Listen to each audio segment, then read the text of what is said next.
9သိန်းကျော်ဆိုစီမှာ Popa 7ကတော်တော်လေးကို impression ကောင်းတဲ့ဖုန်းမျိုးထဲမှာပါပါတယ်အဓိကသူ့ရဲ့ design ပိုင်းပေါ့နော်ကြည့်လိုက်ပြီဆိုတာနဲ့တော်တော်လေး futuristic ဖြစ်ပြီးတော့ gaming phone design မျိုးကိုတွားပေးထားတာတွေ့ရတယ်ဒီစဲဝင်းကျင်ဖုန်းတွေမှာကောင်းတဲ့ design ပိုင်းကတော့တော်တော်ကြည့်လို့ကောင်းတဲ့ phone မျိုးထဲမှာပါတယ်လို့ကျွန်တော်ပြောချင်ပါတယ်လူတော်များလဲပေါ့နော်ဒီ Popa 7ရဲ့ design ပိုင်းကိုကြိုက်ကြမယ်လို့ထင်တယ်ဖုန်းထဲမှာ original ပါတဲ့ cover အကြီးလေးကိုတက်ထားလိုက်မှဆိုလို့ရှိရင်လဲပေါ့နော်သူ့ရဲ့ design ပိုင်းကိုမကွယ်ဝအောင်လို့သူစီရာလေးလုပ်ပေးထားတာလေးကတော်တော်လေးသဘောကျဖို့ကောင်းတယ်Popa 7မှာနောက်ထူးခြားတဲ့ချက်တစ်ခုကတော့သူ့ရဲ့ UI မှာဒီကောင်းရဲ့ UI မှာဆိုလို့ရှိရင်ကျွန်တော်ပုံမှန် Tecno ဖုန်းတွေနဲ့မတူဘဲနဲ့ခွဲထွက်နေတာကိုတွေ့ရတယ်ဒီ Popa series ရဲ့ Vision R လို့ခေါ်တဲ့အဓိပ္ပာယ်ကိုသူတို့ယူလာပြီးတော့ပေါ့နော်ဒီဖုန်းရဲ့ cyber design ပိုင်းနဲ့တူအောင်လို့ UI ဘိုင်းကိုသူတို့ upgrade လုပ်ထားတာတွေ့ရပါတယ်setting တွေ control center တွေနဲ့ icon ဘိုင်းတွေမှာသူတို့ upgrade လုပ်ထားတဲ့အတွက်ကြောင့်မလို့ဒီဖုန်းရဲ့ UI ကတခြား Tecno ဖုန်းတွေနဲ့နည်းနည်းကွဲထွက်နေမှာဖြစ်တယ်နောက်ပြီးတော့ပေါ့နော်ကျွန်တော်တချို့ flagship ဖုန်းတွေမှာလိုမျိုးပဲဒီကောင်းရဲ့ Reno 10ခုမှာဆိုလို့ရှိရင်ဒီ Reno အတန်နဲ့ vibration နဲ့ကို match ဖြစ်နေအောင်လုပ်ပေးထားတာလေးကတော်တော်လေးထူးခြားပါတယ်ဒီချက်ကပေါ့နော်ရုပ်တရားကြည့်လိုက်ပြီဆိုရင်တော့မသိတာပဲမဲ့တော်တော်များသော Android ရဲ့ mirroring တွေမှာတော့ဒီလို features လေးတွေမထည့်ပေးထားဘူးအဲ့တော့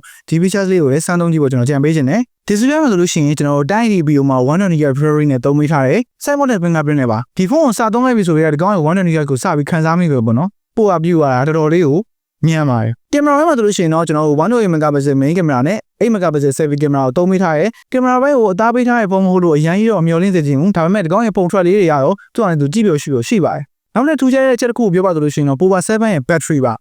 ဒီကောင်းရဲ့ battery ကပေါ့နော် 9000 mAh ကိုထည့်ပေးထားတာဖြစ်တယ်ကျွန်တော်ပုံမှန်9000 mAh ဖုန်းတွေမှာတော့တော်တော်များနေပြီလို့ပြောလို့ရတဲ့ battery ပမာဏပေါ့နော်ကျွန်တော်အခုက9000ဆိုတော့ဒါဖုန်းတစ်လုံးအတွက်တော်တော်လေးကိုများတဲ့ battery ပမာဏပါအဲ့ဒါကြောင့်မို့လို့လေပေါ့နော်ဒီဖုန်းလေးကိုကန်လိုက်ပြီဆိုလို့ရှိရင်အရင်ကြီး portion နေရမျိုးမဟုတ်ဘဲနဲ့သူ့ဟာသူဝေလေးတစ်ခုခံစားမိနေမယ်ပေါ့နော်သူ့ရဲ့ battery ကတော်တော်လေးကြီးတာဆိုတော့အဲ့ဒါကြောင့်မို့လို့ကျွန်တော်ပုံမှန် social media လောက်ပဲသုံးမယ်ဆိုလို့ရှိရင်တော့ဒီဖုန်းက2ရက်လောက်ထိအားမသွင်းမဲ့နဲ့ AC သုံးလို့ရပါတယ်အားပြန်သုံးလို့ဆိုလို့ရှိရင်တော့45 watt ဖက်ရှာစဉ်ကိုထည့်ပေးထားတဲ့အတွက်ကြောင့်မို့လို့အရင်ကြီးအကြာကြီးထိုင်ဆောင်နေကြမလို့ပါဘူးRAM နဲ့ဆိုလို့ရှိရင် Popa 7မှာကျွန်တော် 8GB RAM ကိုထည့်ပေးထားပြီးတော့ 8GB battery RAM ထပ်ပြီးစိုက်ပေးထားတယ် storage နဲ့ဆိုလို့ရှိရင် 128GB version နဲ့ 256GB version ဆိုပြီးတော့နှစ်မျိုးရွေးချယ်ဝယ်ယူလို့ရမှာဖြစ်ပါတယ် SoC အနေနဲ့ကတော့ကျွန်တော် Helio GTR Ultimate ကိုသုံးပေးထားတယ် day to day performance တွေမှာလည်းစိတ်ပူစရာမလိုသလိုမျိုး Tecno ကကျွန်တော် PUBG ရဲ့ official smartphone partner ဖြစ်တဲ့လျောက်PUBG game ကိုလည်းတော်တော်လေးကောင်းကောင်းဆော့လို့ရပါတယ်ဒါပေမဲ့တခုရှိတာကကျွန်တော် graphic setting ကိုတော့ balance တို့ဒီ frame rate ကိုတော့ height တို့ပါတော့ပေါ့နော်ဒီလောက် setting နဲ့ထားပြီးဆော့မယ်ဆိုလို့ရှိရင်တော့အကြဆော့မယ်ဆိုလို့ရှိရင်လည်း key data မျိုးတွေ performance ကျသွားမယ်လုံးဝမရှိဘူးအဲ့တော့ performance ဘိုင်းနဲ့ပတ်သက်ပြီးတော့လည်းဒီ Popa 7ကအရင်စိတ်ငူနေကြမလို့ပါဘူး Popa 7မှာကျွန်တော် AI ဘိုင်းနဲ့ပတ်သက်ပြီးတော့လေ feature တော်တော်ဆုံးဆုံးလင်းလင်းပါတာကိုတွေ့ရတယ် Tecno ရဲ့ Ella AI လို feature တွေ